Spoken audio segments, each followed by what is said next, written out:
Justificados, pois, mediante a fé, temos paz com Deus, por meio de nosso Senhor Jesus Cristo, por intermédio de quem obtivemos igualmente acesso, pela fé, a esta graça na qual estamos firmes e gloriamo-nos na esperança da glória de Deus. E não somente isto, mas também nos gloriamos nas próprias tribulações, sabendo que a tribulação produz perseverança, e a perseverança, experiência, e a experiência, esperança. Ora, a esperança não confunde, porque o amor de Deus é derramado em nosso coração pelo Espírito Santo que nos foi outorgado. Porque Cristo, quando nós ainda éramos fracos, morreu a seu tempo pelos ímpios. Dificilmente alguém morreria por um justo, pois poderá ser que pelo bom alguém se anime a morrer. Mas Deus prova o seu próprio amor para conosco pelo fato de ter Cristo morrido por nós, sendo nós ainda pecadores. Logo, muito mais agora, sendo justificados pelo seu sangue, seremos por ele salvos da ira. Porque se nós, quando inimigos, fomos reconciliados com Deus mediante a morte do seu Filho, muito mais, estando já reconciliados, seremos salvos pela sua vida.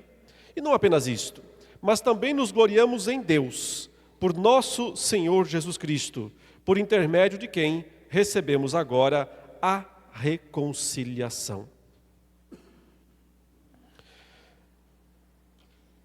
Se você fosse fazer uma lista de quais são as coisas que mais te dão orgulho na vida, o que será que nós colocaríamos nessa lista? Aquelas coisas que mais nos dão orgulho, mais nos deixam alegres diante de Deus, coisas, provavelmente muitos colocariam aí, né? Suas conquistas pessoais, talvez ter passado por tantas lutas na vida, vindo de situação tão ruim, tão pobre, de repente conseguiu um bom emprego, um bom trabalho, venceu na vida. Talvez isso seja, né, para muitos, o grande motivo de glória, o grande motivo de se orgulhar. Talvez outros colocassem os filhos, o que os filhos são, o que os filhos fizeram, as conquistas, as lutas. É muito comum, né, que os pais se gloriem pelos filhos bem-sucedidos, o que não é ruim, evidentemente. Ruim seria se colocasse ali que o nosso motivo de glória é só quando o time de futebol ganha.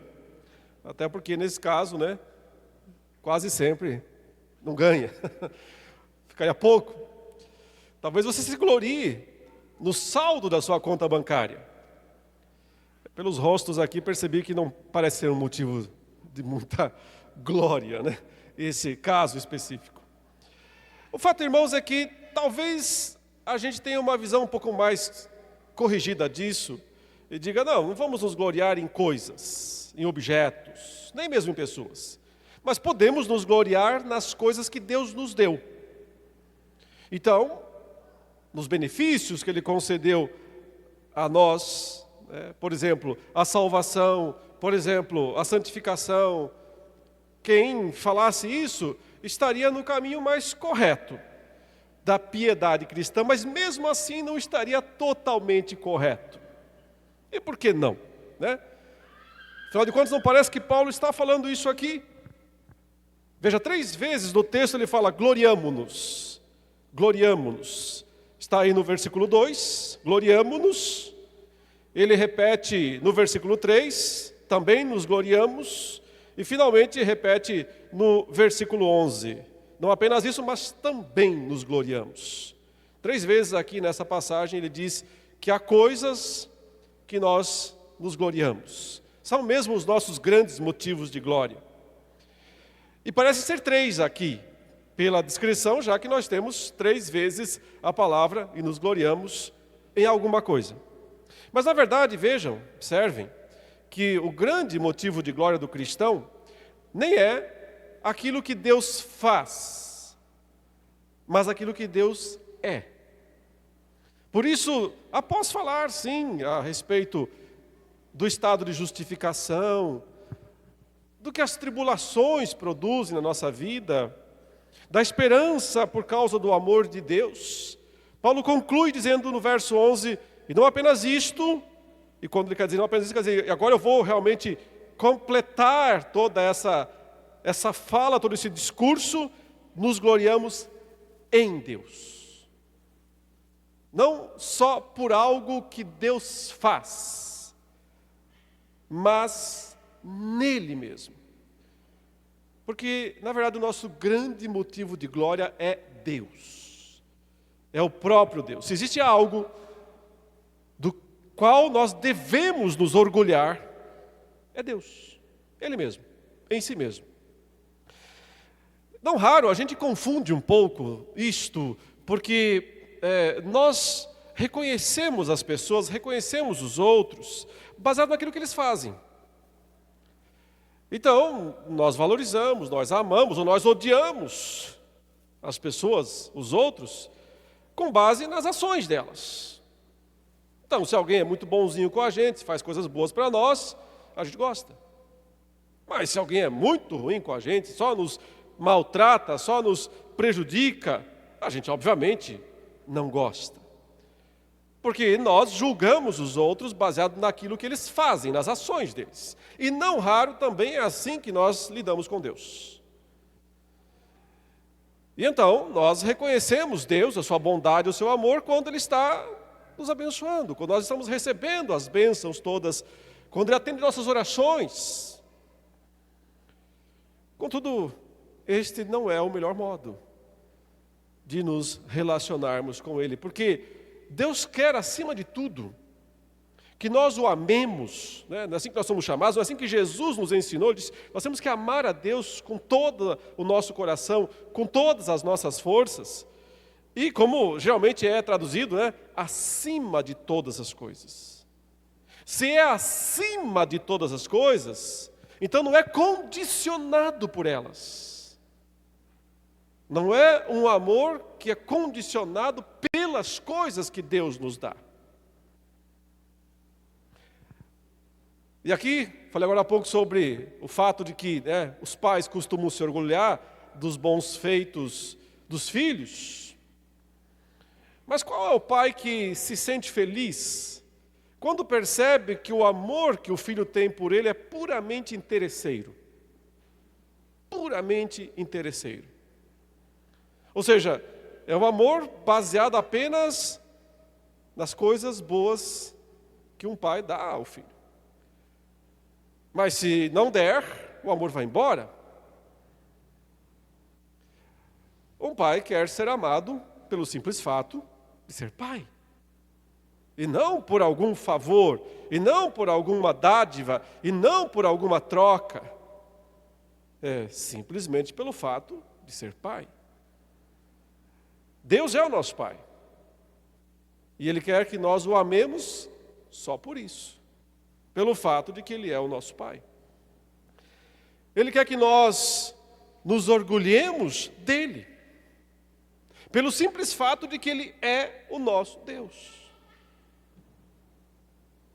E ainda assim, esse Deus faz coisas extraordinárias por nós. Tem feito coisas extraordinárias por nós. Mas é aqui que nós paramos de julgá-lo. Só baseado naquilo que nós achamos que é o bom, ou que é o bem. E passamos a amá-lo e nos gloriarmos nele, mesmo que o que ele está fazendo não é exatamente o que nós queremos que ele faça. Vejamos aqui quais são esses 3 grandes motivos de glória, né? E eu vou então, para ser o mais exato possível, eu vou dizer o seguinte: nós nos gloriamos em Deus. Em Deus. Mas eu posso dizer, no Deus, primeiramente aqui, que estabeleceu a paz conosco. O Deus que nos justificou pela fé. É assim que Paulo começa aqui esse texto, ele fala assim: justificados, pois, mediante a fé, temos paz com Deus, por meio de nosso Senhor Jesus Cristo, por intermédio de quem obtivemos igualmente acesso pela fé a esta graça, na qual estamos firmes e gloriamo-nos na esperança da glória de Deus. Então, o primeiro grande motivo é o Deus da paz. O Deus da paz. O Deus que estabeleceu a paz conosco. Nós que, como aqui no texto Paulo depois vai argumentar, éramos seus inimigos. Não éramos filhinhos queridos. Éramos filhos rebeldes, filhos maus, pecadores. Diante da lei de Deus, todos nós devíamos ser prontamente condenados. Não poderia haver salvação para nós. E, no entanto, Deus quis estabelecer a paz. Ele quis fazer cessar o conflito, a guerra, da nossa alma contra Ele mesmo. O conflito do nosso coração contra Deus. Por isso, o resultado direto da justificação, essa doutrina tão central, para a fé reformada, é a paz. Justificação não significa, irmãos, que Deus nos torna justos. Se fosse esse o caso, ninguém estaria justificado. Porque nenhum de nós alcançará nesta vida um estado de plena justiça. Nenhum de nós conseguirá, mesmo que se esforce por toda a vida, alcançar um nível que possa dizer assim: eu não peco mais. Eu não transgrido mais a lei de Deus. Eu estou num estado de plena santificação. Nenhum de nós jamais alcançará esse estágio nessa vida. O melhor dos santos desse mundo ainda é um grande pecador. O maior dos santos desse mundo continua sendo um grande pecador. Justificação não significa que Deus nos torna justos. Não materialmente. Significa que Ele nos declara justos. É um pouco diferente. Declarar que alguém é justo é um ato, digamos assim, legal, jurídico. Então, sim, através de Jesus Cristo e pelo fato de que Jesus Cristo pagou a nossa dívida para com a lei de Deus, Deus pode olhar para cada um de nós e dizer: estou vendo um justo. Estou olhando para um justo. Contudo, não um justo na prática, um justo na teoria. Nós somos justos na teoria, porque fomos considerados assim diante do tribunal de Deus. Se nesse exato instante você partir desse mundo e comparecer lá diante do Senhor para definir se a sua estadia no estado intermediário vai ser o céu ou o inferno, enquanto você não volta para ressuscitar e aí sim ir para o lugar definitivo, você não precisa ter medo de chegar lá e correr algum risco. Do tipo assim, Deus vai dizer assim: infelizmente não vou poder te colocar no céu, porque você não foi tão bom quanto você podia, você não fez todas as obras que você devia ter feito, você tem um saldo negativo aqui na sua conta nos céus. Então, infelizmente, eu vou precisar mandar você para o Hades, para o inferno. Não há esse risco. Não há esse risco. Não desde que você tenha fé. Não desde que você creia em Jesus Cristo e que você confie nele. Se você tiver certeza absoluta de que Ele morreu pelos seus pecados na cruz, verteu o sangue dele pelos seus pecados, o Senhor dirá: pode entrar aí no paraíso, achar um lugarzinho aí que lhe caiba e ficar de boa aí até o dia da ressurreição. E uma vez que você está no paraíso, não tem risco de depois da ressurreição, eventualmente Deus dizer assim: bom, mudei de ideia. Você ficou aí uns 1000 anos, digamos, no paraíso, e agora vai ressuscitar, mas eu acho que não está bom e vou te mandar para o lago que arde com fogo e enxofre. Não tem esse risco. Então, a salvação está garantida por um ato de Deus, um ato jurídico de Deus.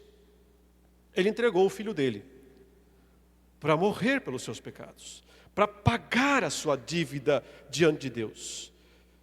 E assim ele diz: você é justo. Não por sua conta, por minha conta, Deus fala. Eu paguei a sua conta, eu paguei a sua dívida. Então você não deve mais nada. Não há risco, portanto, de qualquer crente chegar agora ou em qualquer momento nos céus e Deus dizer assim: paga a conta, paga a sua dívida. Já está paga. Está paga no sangue de Jesus Cristo. E assim nós somos declarados justos diante de Deus, embora ainda continuemos pecando aqui neste mundo. Agora, se nós continuamos pecando aqui neste mundo, como é que podemos viver em paz com Deus? Não parece estranho isso? Paulo fala: justificados, pois, mediante a fé, temos paz com Deus por meio de nosso Senhor Jesus Cristo. Então aqui já está a explicação também. Por meio de nosso Senhor Jesus Cristo. O Senhor olha para nós e não olha para nós. Não nos vê de fato, juridicamente falando. Ele olha para nós e vê seu Filho. Seu Filho em nós. E então ele diz: não há nenhuma condenação para você. Não há nada para eu cobrar de você. Eu não tenho nada contra você.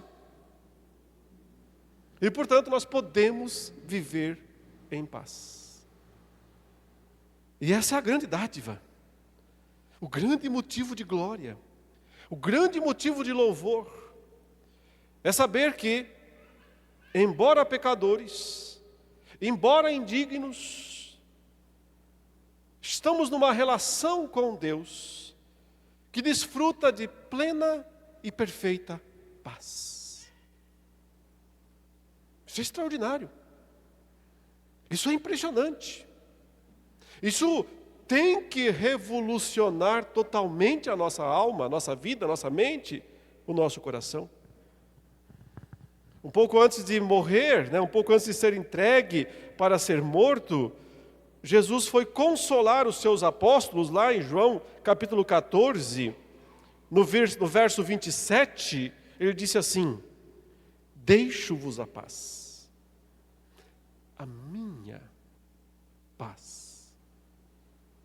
Não é qualquer paz, não é a nossa paz, não é a paz que nós produzimos com Deus. Ele disse: eu estou deixando isso para vocês, eu estou legando isso para vocês. Deixo-vos a paz, a minha paz vos dou. Não vou-la dou como a dá o mundo. Não é a paz do mundo. A paz do mundo, ela é conquistada somente quando os dois lados que estão em conflito satisfazem completamente as exigências um do outro. Não é o caso aqui. Porque nós nunca vamos satisfazer as exigências de Deus para poder viver em paz com Ele. Não nesta vida. Não desse lado da vida. E ainda assim estamos em paz. Porque é uma paz que vem do alto. É uma paz doada. É uma paz transferida. Ele está dizendo: é a minha paz que eu estou dando para vocês. E é por isso que nós podemos viver aqui nesse mundo, nesses dias que nos restam, mesmo em meio de muitas lutas, guerras, pessoais e interpessoais, em paz. E por isso essa também é uma virtude necessária da vida cristã, a paz. Se nós vivemos pessoalmente num estado completo de conflito e de guerra o tempo todo, seja com Deus, seja com os outros, ou quem sabe com a gente mesmo. Um estado completo e contínuo de conflito, de guerra.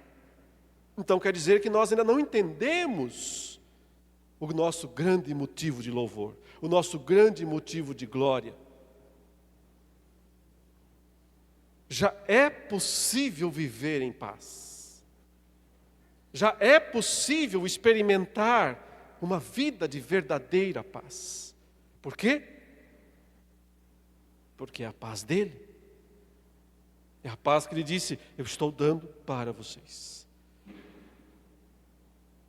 O apóstolo Paulo falando aos filipenses, lá no capítulo 4, sobre alegria, né? Alegrai-vos sempre no Senhor, outra vez vos digo, alegrai-vos. Seja a vossa moderação conhecida de todos os homens, perto está o Senhor. Não andeis ansiosos de coisa alguma. Em tudo, porém, sejam conhecidas diante de Deus as vossas súplicas pela oração, né? As vossas petições pela oração, pela súplica. Ele conclui, e a paz de Deus, que excede todo o entendimento, guardará o vosso coração e a vossa mente em Cristo Jesus. Sempre nele. Nunca dissociado dele. Sempre nele. Em Cristo. Uma paz aqui sobrenatural. Por isso que ele fala, a paz de Deus. Ou como Cristo disse, a minha paz. Que excede todo o entendimento, não pode ser, portanto, compreendida a partir da nossa lógica comum. Essa paz sobrenatural, essa paz do Espírito, essa paz do próprio Cristo, vem para ser uma vigia, ele diz, guardará, como um guarda vigiando as muralhas da cidade. Só que ele não está guardando a cidade, está guardando mentes e corações. E não é à toa que ele usa esses dois termos, mentes e corações, porque mente é a parte racional, intelectual, coração é a parte emotiva, emocional, os dois lados guardados. É o grande motivo de glória. O Deus que nos deu paz. Paz com Ele. Todo o conflito cessou. Toda a dívida paga. Paz uns com os outros. Não precisamos mais cobrar as dívidas dos outros também. Aliás, Jesus alertou severamente contra a ideia de cobrar as dívidas dos outros. E ele falou que isso é garantia de não ter paz. Aquela pessoa que só se preocupa em cobrar as atitudes corretas dos outros, não vai experimentar paz. Vai experimentar açoites, ele disse. Um homem que foi perdoado de uma grande dívida por um grande rei.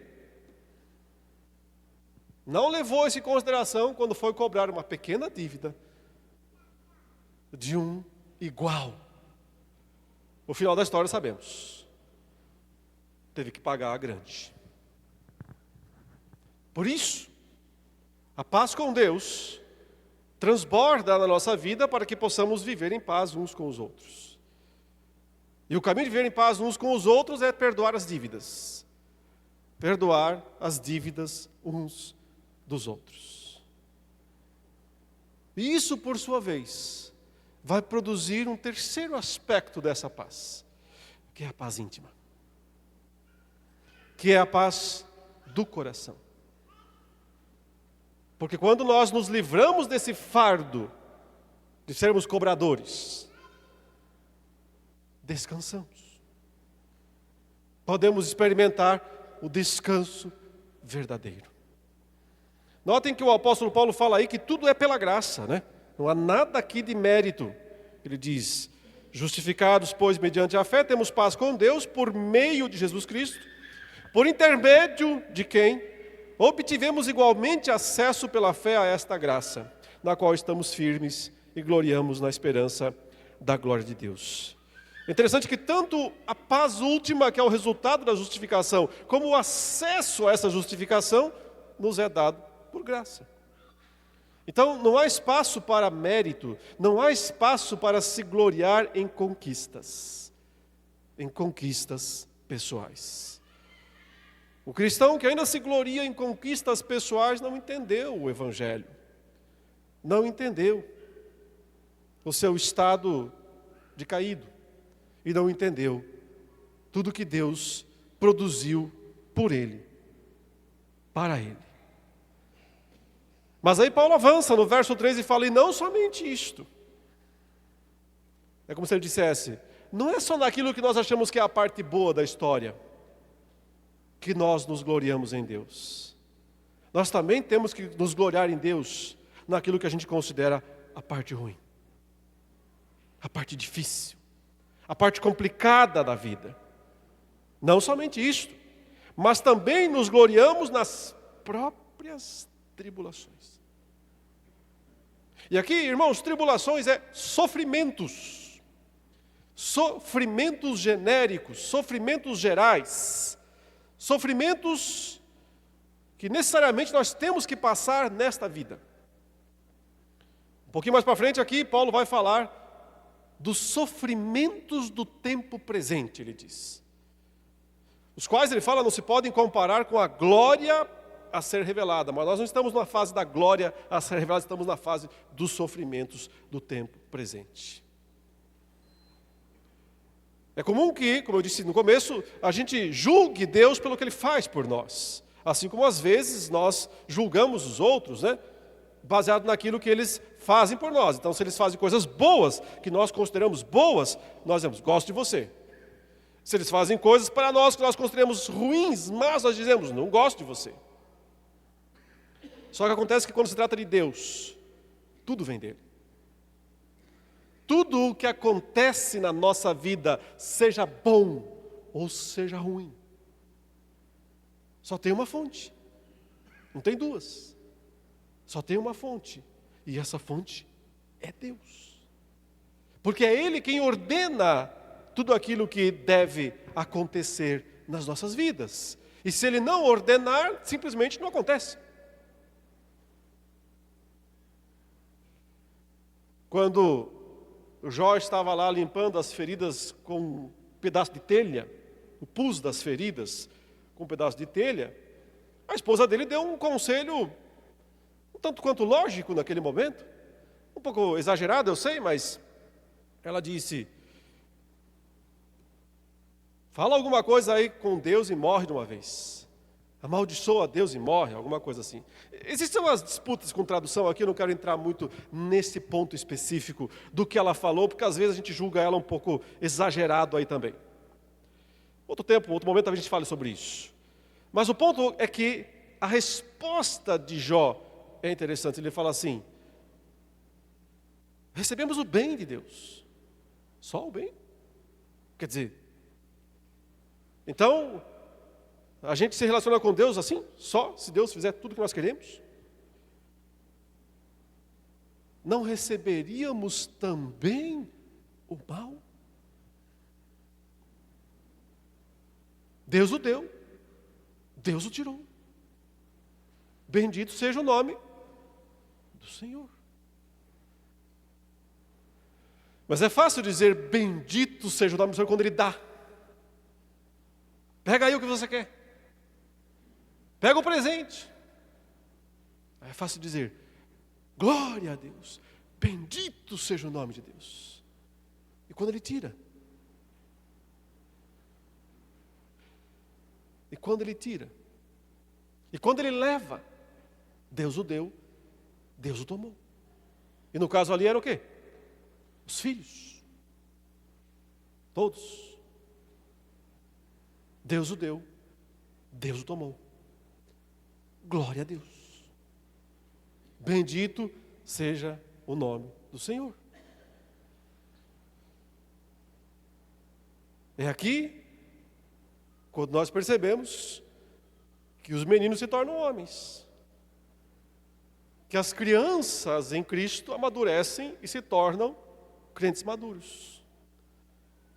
Quando eles aprendem, como diz Paulo aqui, a se gloriar nas próprias tribulações, mas também nos gloriamos nas próprias tribulações. Mas claro, não nelas em si mesmas, não é isso que Paulo está falando. Nós não somos masoquistas. A gente não gosta de sofrer por sofrer. E nem precisamos. Ninguém tem que gostar de sofrer, não é isso? Uma pessoa que diz, gosto de sofrer, tem algum problema mental. Tem algum problema psicológico aí, ou psiquiátrico. Não. A gente não tem que gostar de sofrer. Não é isso que Paulo está falando. Nos gloriamos no Deus que ordena e usa as tribulações para seus propósitos. É isso. Porque sempre é Deus o motivo de glória, não necessariamente as coisas que Ele faz. É Ele mesmo. Então nós nos gloriamos em Deus que estabeleceu paz conosco. Amém? Grandioso isso. Mas também nos gloriamos em Deus que manda sofrimento para as nossas vidas. No Deus que manda o mal. No Deus que dá, mas também no Deus que tira. Nos gloriamos no Deus que ordena e usa as tribulações para um propósito.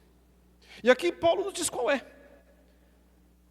Aqui, às vezes, na Bíblia, a gente tem que falar assim, olha, isso é um mistério de Deus, né? Não temos resposta para isso. Olha, o porquê, qual é a razão disso, só Deus sabe, é segredo dele, é mistério dele. Mas não aqui. Nesse caso específico, há uma resposta e muito plausível. Por que é que Deus ordena sofrimentos sobre o seu povo?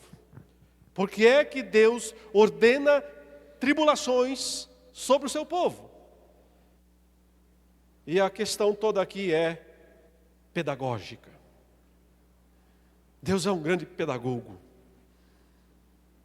Ele quer nos ensinar. Ele quer nos fazer crescer. E a grande lição, o grande conteúdo aqui do crescimento espiritual é justamente aquilo que acontece através das tribulações. Querem ver como Paulo não está sozinho nessa? Isso não é uma doutrina só paulina, não. Alguns podem dizer, isso o apóstolo Paulo sofreu muito na vida, tem lá a lista de horrores dele, não sei quantas vezes foi apedrejado, açoitado, fustigado com varas, ele quer que os outros sofram o que ele também sofreu. Não, não é isso não. Não é só Paulo que afirma isso explicitamente. Vejam o que Pedro fala sobre essa mesma questão e presta atenção na terminologia parecida. Então, capítulo 1 de Pedro, 1 Pedro, capítulo 1, ele está falando aqui sobre motivos de glória, sobre aquilo que nos aguarda, nos espera, por causa da salvação que Deus preparou para nós. Verso 6. Nisso exultais. Aí, alegria. Inclusive essa palavra aqui, exultar, quer dizer pular de alegria. É uma comemoração. Parecida com aquela quando o seu time de futebol lá faz o gol. Você dá um pulo do sofá e comemora o gol. Acho que pouca gente, as mulheres não acharam isso muito interessante não. Mas os homens fazem esse tipo de comemoração às vezes. Quando é a seleção brasileira, todo mundo comemora sim, não adianta dizer que não. Enfim, na Copa do Mundo, né? O resto também não serve para nada. Nisso exultais. Então, pulo de alegria, comemoração.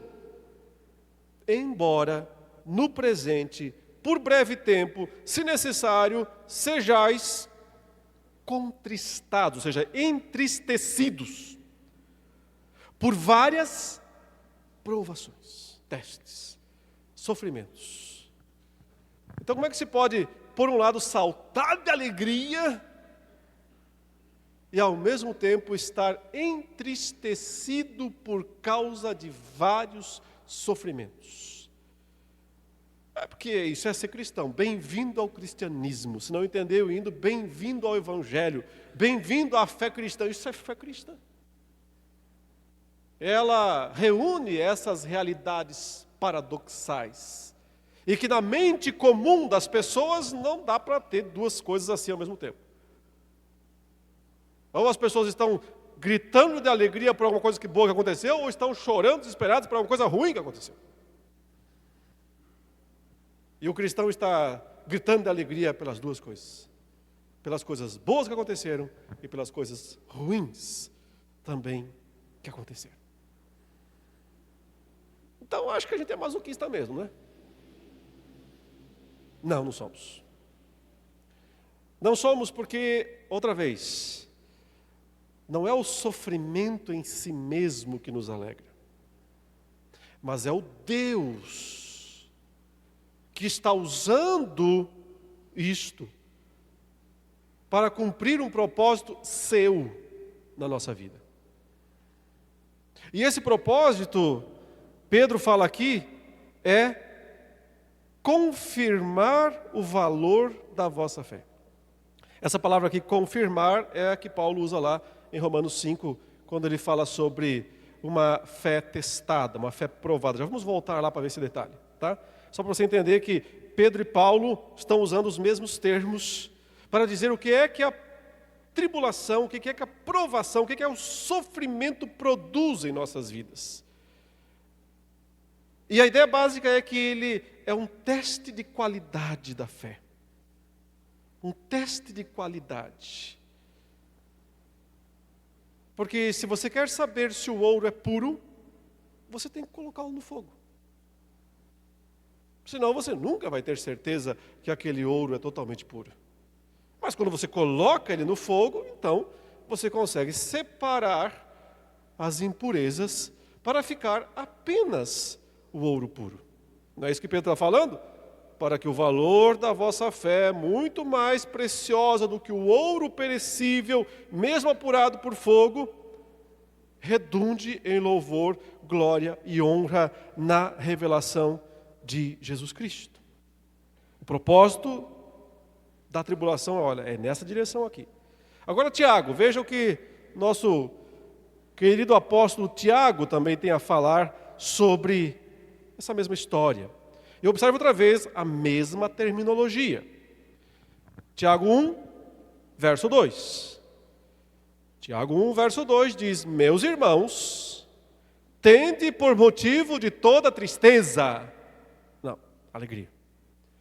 Tende por motivo de toda alegria o passardes por várias provações.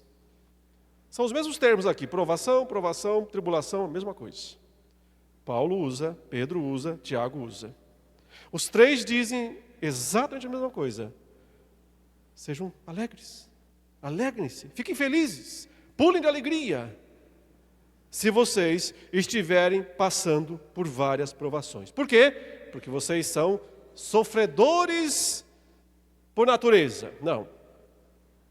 É porque vocês sabem o que ela produz. Sabendo que a provação da vossa fé, uma vez confirmada, produz perseverança. Ora, a perseverança deve ter ação completa, para que sejais perfeitos e íntegros e em nada deficientes. Ou seja, todos os três aqui, Paulo, Tiago e Pedro, estão nos dizendo com todas as letras que nós devemos ficar alegres e felizes quando enfrentamos sofrimentos nesta vida. E fazer um bom uso disso, é claro.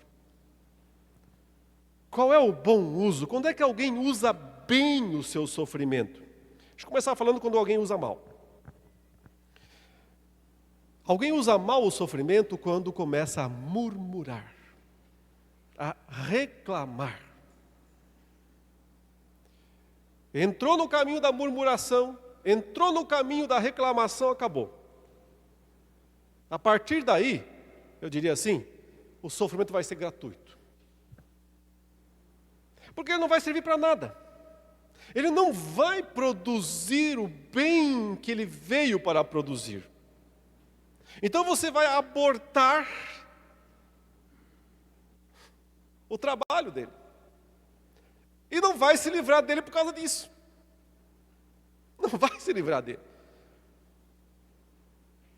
Aí você fica com o sofrimento e não colhe os frutos, e não colhe os benefícios que viriam se você fizesse um bom uso do sofrimento.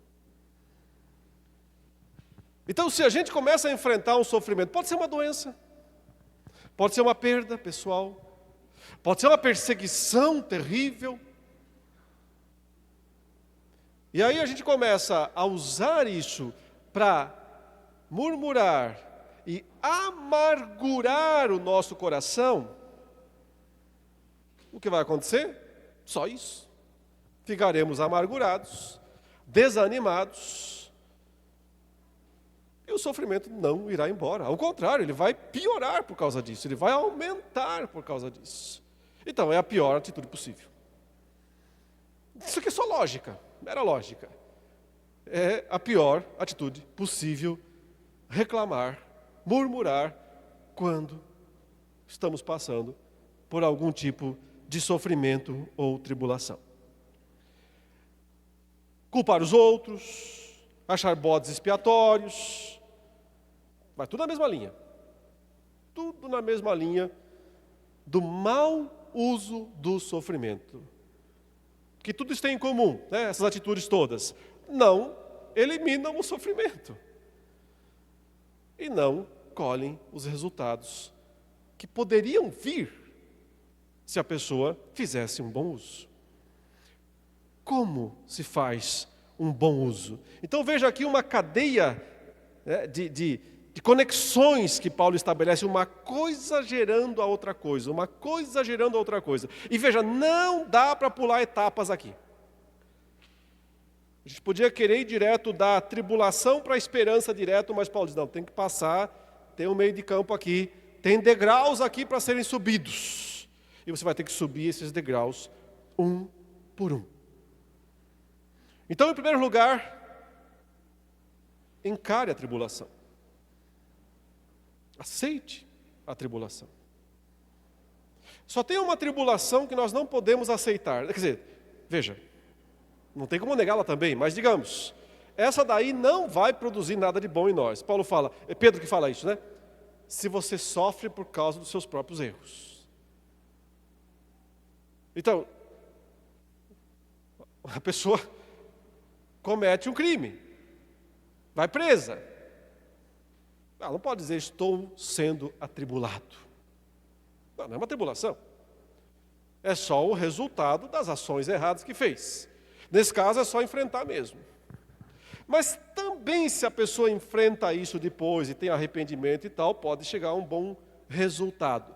Mas, em princípio, tribulação é um sofrimento, vou usar outra vez o termo, né? Gratuito. Por que gratuito? Porque não foi provocado por nós e veio mesmo assim. Aconteceu mesmo assim.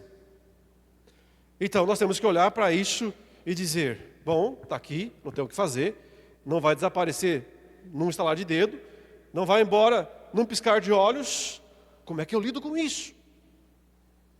Como é que eu lido com essa situação que eu estou enfrentando? E aí, Paulo fala, as tribulações, a tribulação produz.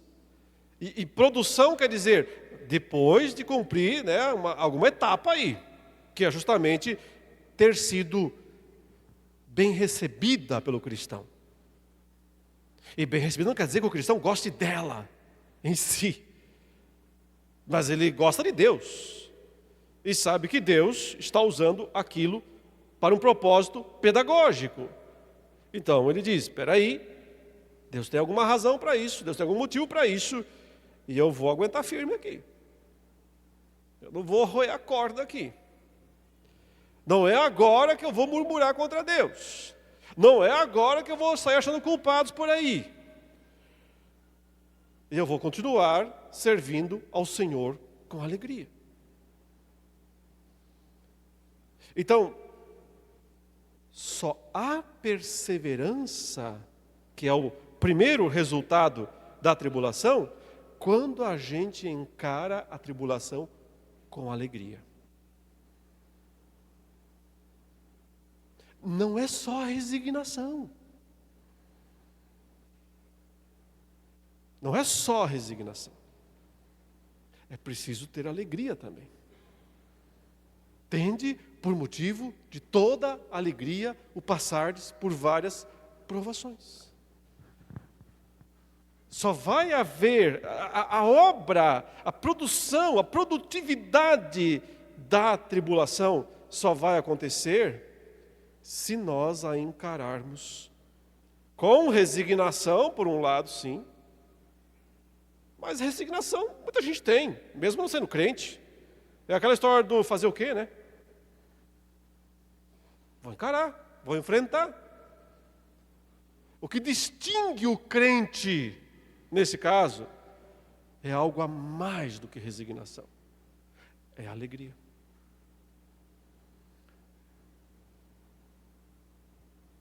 Mas como ser alegre se está sofrendo? Lembra da paz. Lembra do primeiro benefício. Deus já fez a paz conosco. Nós já podemos viver em paz com Ele, com os outros e com a gente mesmo. Então, a alegria não precisa ir embora quando a tribulação entra pela porta. A alegria não sai pela janela quando a tribulação entra pela porta. Quando de fato nós aprendemos a nos alegrar em Deus, no meio da tribulação começa a mágica. Começa a alquimia. Começa essa produção espiritual de virtudes. E a primeira justamente é a perseverança. Perseverança é a palavra grega hipomone. É a palavra que aparece 7 vezes lá no livro do Apocalipse. E talvez seja a palavra mais importante do Apocalipse nesse sentido, quando os crentes são chamados a dar um testemunho diante do mundo. Esse testemunho tem que ser perseverante. Esse testemunho precisa ser aquele que, sabe, não vai desistir ou voltar atrás só porque a situação se complicou. Só porque os riscos são grandes. Essa palavra perseverança, alguém poderia traduzi-la também como resiliência. Uma capacidade de aguentar firme. De aguentar até a mais profunda dor. Até a mais doída dor, a mais dolorosa dor. E que no caso dos primeiros cristãos, muitas vezes era física, inclusive. Uma dor de ser cortado em pedaços, de ser queimado numa estaca, de ser crucificado numa cruz. Em muitos casos era sim uma dor física e literal. Então, quando o crente enfrenta a tribulação com alegria, a tribulação produz perseverança. Só que a perseverança é só o primeiro passo dessa cadeia, dessa escada, dessa produção de virtudes. O próximo qual é? A perseverança, podemos dizer, produz experiência. Essa palavrinha aqui é muito legal. É uma palavrinha muito interessante. Porque experiência aqui não é apenas assim a ideia de, bom, já passei por tanta coisa na vida, sou experiente. Não quer dizer isso. Tem gente que já passou por um monte de coisa na vida e não é experiente. Só é experiente no sentido de que experimentou um monte de coisa, mas não fez bom uso de nada disso. Então só chegou ao final da vida desconsolado, resmungão, ingrato. Não produziu o resultado apropriado. Experiência não é apenas repetir várias vezes a mesma situação. Experiência, o termo aqui que Paulo usa é o termo grego dokimazo. O sentido aqui é testado e aprovado. Testado e aprovado. E vejam, meus irmãos, como é que a gente sabe que alguma coisa que nós compramos por aí, você compra um monte de coisa lá no Mercado Livre, lá na Shopee, né? Como é que você sabe que o produto é bom? Você fala, não sei, eu compro porque está barato. Mas na hora que você vai comprar um carro, quando você vai comprar, você não procura comprar alguma coisa que tenha sido submetida a bons testes? O que é o Inmetro? Está lá, escrito lá nos produtos que nós compramos, né? Selo do Inmetro. Quer dizer que alguém lá pegou o produto e testou. E mediu e disse, não, realmente, é 1 quilo, tem 1 quilo. É 5 litros, tem 5 litros. Aguenta quedas, joga no chão. Como é que você sabe que uma coisa aguenta quedas? Como é que você sabe que o celular não trinca? Eles vendem e falam, celular que não trinca. Não inventaram isso ainda não, tá? Por mais que tenha propaganda por aí. Mas de alguma maneira eles precisam jogar o negócio no chão. Eu sempre fico assim, inculcado, saber, como é que você tem certeza que o airbag do seu carro vai abrir? Na hora que você precisar. Está lá, né? Está escrito airbag. Abre mesmo. Testa. Ué, testa. Como é que você vai testar? Joga o carro contra o muro? Contra uma árvore? Não, você não vai fazer isso. Mas alguém fez, né? As montadoras tiveram que fazer. E fazem isso várias vezes, sim, joga o carro contra o paredão, e vai lá o técnico e anota, impacto tal, peso tal, abriu em tantos segundos. Teste de qualidade. Que bom que no caso do airbag, outros façam isso pela gente. E a gente fica só lá acreditando que está tudo certo. Mas no caso da nossa vida pessoal, ninguém pode passar pelos testes de qualidade em nosso lugar. É só a gente mesmo. E por isso o Senhor ordena as tribulações, os sofrimentos, para que a gente aprenda a se alegrar em Deus na tribulação, para que ela produza em nós resistência, que é aqui a perseverança, a resiliência, resistência. Outra vez, como é que um lutador aprende a aguentar as pancadas? Todo lutador que vai para essas lutas, jiu-jitsu, boxe, MMA, algum deles imagina que não vai levar nenhum golpe? Alguns imaginam que ele vai lá e vai lutar e só ele vai bater o tempo todo? Não. Eles chegam lá preparados para o quê? Para apanhar. Para apanhar e ficar em pé. Para saber o quanto aguenta apanhar sem ir para a lona, sem ir para o chão. E necessariamente isso tem que ser feito nos treinos, né? Não são nos treinos que eles batem e apanham até saber isso, aguentar isso. Perseverança, no caso do cristão, porque o cristão não bate, ele só apanha. Nós somos uns lutadores esquisitos. A gente também vai para a luta. Só que cristão não bate. Ou bate? Claro que tem um monte de cristão que bate. É que eles acham que são lutadores de MMA, eles não entenderam ainda o que é ser cristão. Cristão não bate. Cristão, Jesus disse, se lhe baterem numa face, ele diz, que bom que tem mais uma. Pode bater na outra.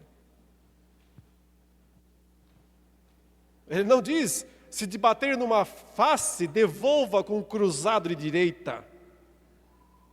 E derrube o seu adversário. Não, nós somos os lutadores que vão para apanhar. Mas aí que está, né? Tem que ter arte até para apanhar. E é realmente resiliência, perseverança. Nós vamos levar pancadas nesta vida. Bater mesmo, não devíamos. Nós vamos apanhar. Então, é a tribulação que produz isso. Ela nos dá couro grosso,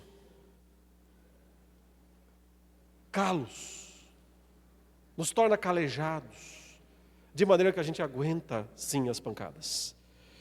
Mas tudo isso por quê? Porque há um propósito final na história. Então a gente primeiro se alegra nas tribulações. Aí isso produz em nós calos, resistência, resiliência, que nos faz aguentar mais tribulações. E isso, por sua vez, coloca em nós o selo do Inmetro.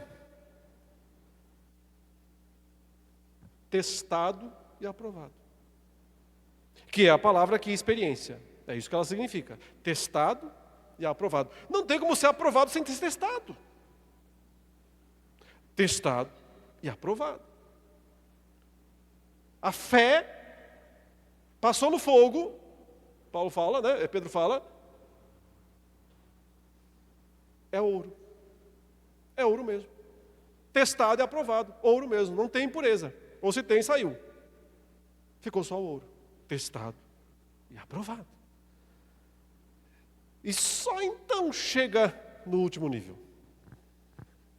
O que Paulo diz aqui é esperança.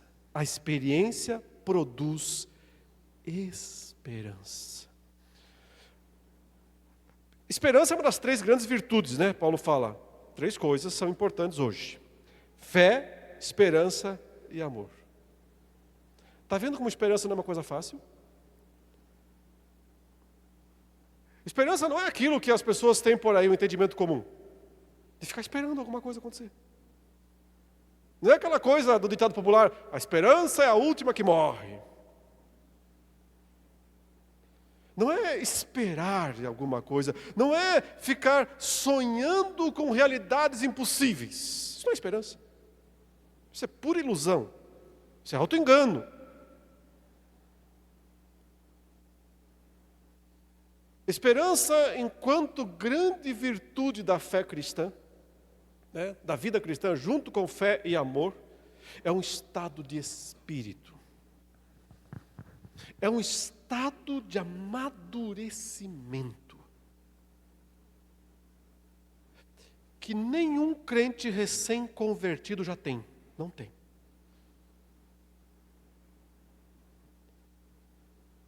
A menos que ele já tenha apanhado bastante. Esperança é um estado completo de amadurecimento da vida cristã. Porque é ela que nos torna inabaláveis. É ela que nos torna invencíveis. No sentido de que nada vai abalar a nossa fé. Os puritanos usavam a expressão plena esperança para isso. Eles diziam, quando uma pessoa chega nesse estado de plena esperança, ela alcançou o limite máximo que é possível nessa vida em termos de aperfeiçoamento cristão. Só se chega nisso depois de experiência. Só se chega nisso depois de perseverança. Só se chega nisso depois de tribulação e de alegria. E o nosso grande motivo de glória aqui é Deus, que ordena, agora sabemos por quê. Por que Deus permite que seus filhos sofram?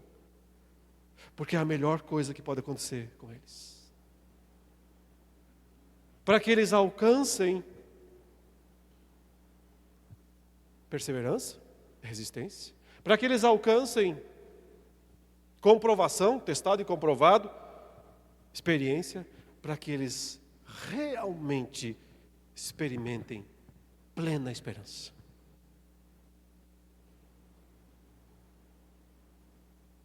E o que mais? Mais uma coisa ainda. Verso 5. Ora, a esperança não confunde, porque o amor de Deus é derramado em nosso coração pelo Espírito Santo que nos foi outorgado. Porque Cristo, quando nós ainda éramos fracos, morreu a seu tempo pelos ímpios.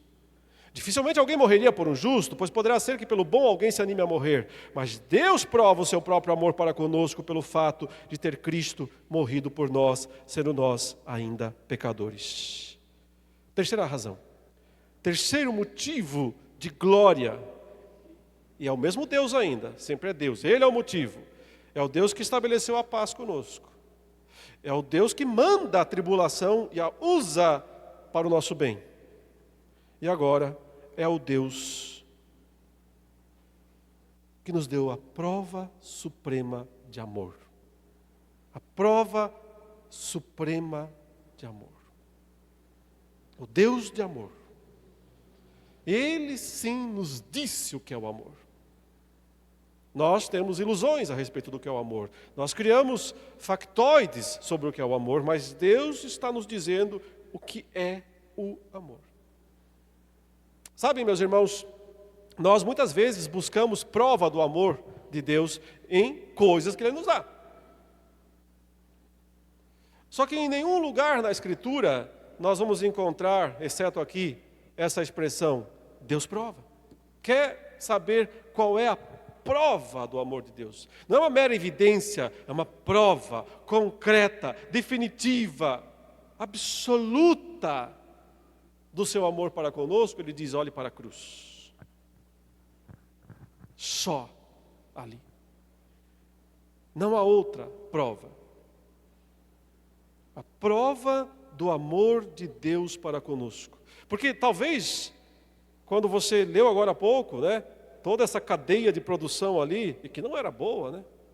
Porque tudo isso aqui significa dor e sofrimento. Tudo isso aqui, do versículo 5, do 3, do 4 e do 5, significa dor e sofrimento. Você dissesse,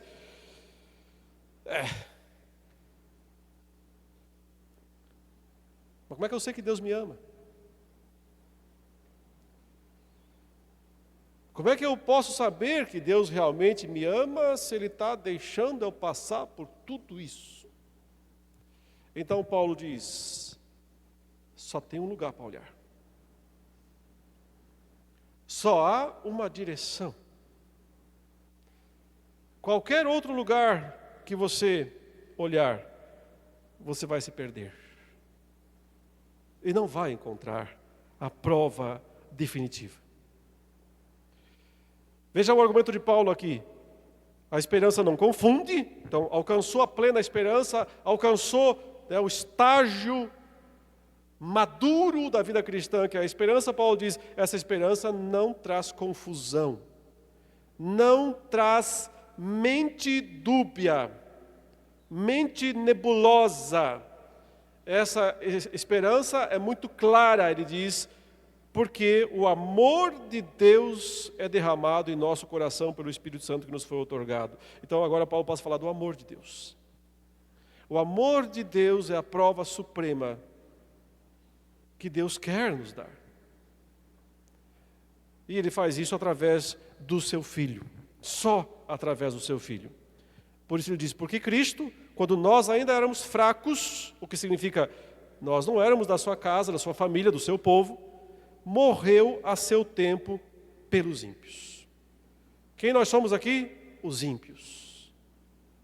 Os ímpios por quem Ele morreu. Agora Paulo usa um argumento comum, assim, da lógica comum. Ele fala assim, difícil alguém morrer por outro, né? É difícil alguém morrer por outro. Mas ele fala, mas tem situação que até as pessoas se dispõem a morrer. São muitos casos, né, de pessoas que, normalmente pais, né? Os pais morrem pelos filhos sem grande dificuldade. Não são todos, eu sei, não são todos. Mas um pai, uma mãe, se precisar dar um rim para um filho, dá ou não dá? Vende, né? Dá. Claro que dá. A grande maioria dá. Mesmo que imagine que vá sofrer por isso. E talvez até morrer por isso. Mas é o que Paulo está dizendo aqui. Tem situações em que as pessoas até fazem isso. Agora, você daria o rim pelo criminoso que matou o seu filho?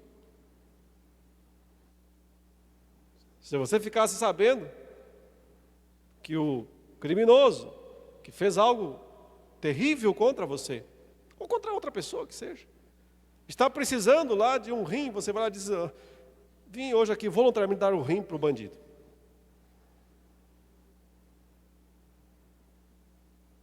Eu não daria. Pode ser que tenha alguma Madre Teresa de Calcutá aqui que fizesse isso, mas eu não daria. Mas o ponto aqui de Paulo é: mas Deus deu. Não só um rim, mas deu o filho inteiro dele. Deu a vida do seu filho. Deus prova o seu próprio amor para conosco pelo fato de ter Cristo morrido por nós, sendo nós ainda pecadores. Como manter a alegria no meio da tribulação? Olhando para a paz, olhando para o amor. Um olho na paz, outro olho no amor. A paz que Deus já fez com a gente. Saber que estamos pacificados, justificados pela fé, não há mais conflito, não há mais condenação. Lembrar sempre disso.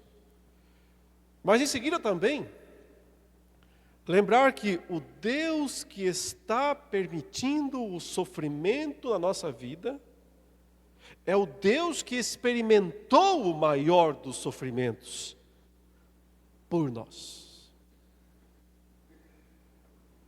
Não é o Deus que está lá na sua torre de marfim, fazendo decretos de maneira impessoal e distante, como um executivo que assina um papel, e aí vão se cumprir coisas por causa disso, mas ele não vai experimentar diretamente nada das consequências daquilo que ele está assinando. Esse não é o nosso Deus. O nosso Deus é aquele que faz primeiro o que nós temos que fazer depois. Não pede nada de nós mesmos que Ele próprio não tenha já experimentado.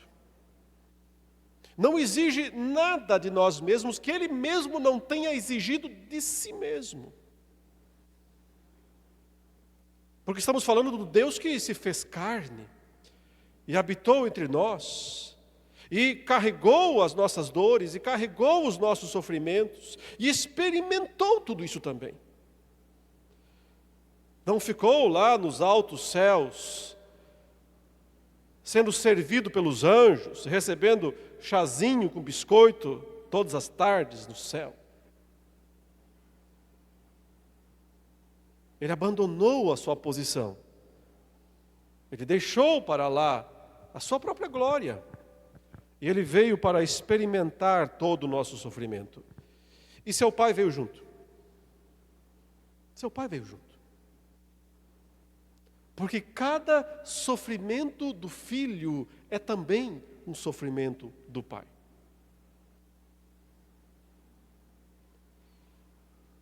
Porque tudo que custou para o filho passar por tudo aquilo, né? Deve ter custado o dobro para o pai ver. Sem poder fazer nada. Para impedir. Entendendo que era o que tinha que acontecer. Então, se você quer prova do amor de Deus, não olhe para as coisas que acontecem. A prova não está nos benefícios que Deus lhe dá e nem mesmo nos sofrimentos que Ele permite. A prova do amor de Deus está num único lugar, e é a cruz. É a morte do seu Filho. Deus prova o seu próprio amor para conosco pelo fato de ter Cristo morrido por nós, sendo nós ainda pecadores. E então na sequência Paulo fala, e se ele fez a parte mais difícil, por que não fará mais fácil? Não é essa a lógica comum? Ora, você já fez a parte mais complicada, agora não vai fazer a mais fácil? Porque se nós, diz o verso 9, quando inimigos, fomos reconciliados com Deus, mediante a morte do seu Filho, ou seja, já estamos reconciliados, já estamos em paz com Ele, muito mais, estando já reconciliados, seremos salvos pela sua vida. Ou seja, aquela ideia de se Deus começou a boa obra em nós, Ele vai completá-la, porque já fez a parte mais difícil, se Ele já fez toda a fundação da casa, já levantou toda a parte do prédio, por que Ele não vai botar o telhado? Sendo que Ele tem poder para fazer isso. Se Deus começou a obra, Ele termina. Se Deus fez seu Filho morrer pelos nossos pecados e pagou a nossa dívida na cruz do Calvário, então nada, absolutamente nada, poderá nos separar do amor. Então é um amor provado e confirmado. Nada poderá nos separar. Ele vai falar daqui a pouquinho isso no capítulo 8. Do amor de Deus que está em seu Filho. Por isso nos gloriamos em Deus, Paulo fala. Por isso nossa glória total, na verdade, é Ele mesmo. Não apenas isso, mas também nos gloriamos em Deus, por nosso Senhor Jesus Cristo, por intermédio de quem recebemos agora a reconciliação. 3 motivos, os 3 grandes motivos de glória do crente. O Deus que estabeleceu a paz com cada um de nós. O Deus que ordena as tribulações e as utiliza para que Ele dê aquela escadinha ascendente até nós chegarmos na esperança. O Deus que nos mostrou o que é o amor. E nos deu uma prova indubitável desse amor. Na cruz do Calvário. Entendendo isso, nós vamos fazer um melhor uso das tribulações. Que Deus nos ajude e nos abençoe. Em nome de Jesus.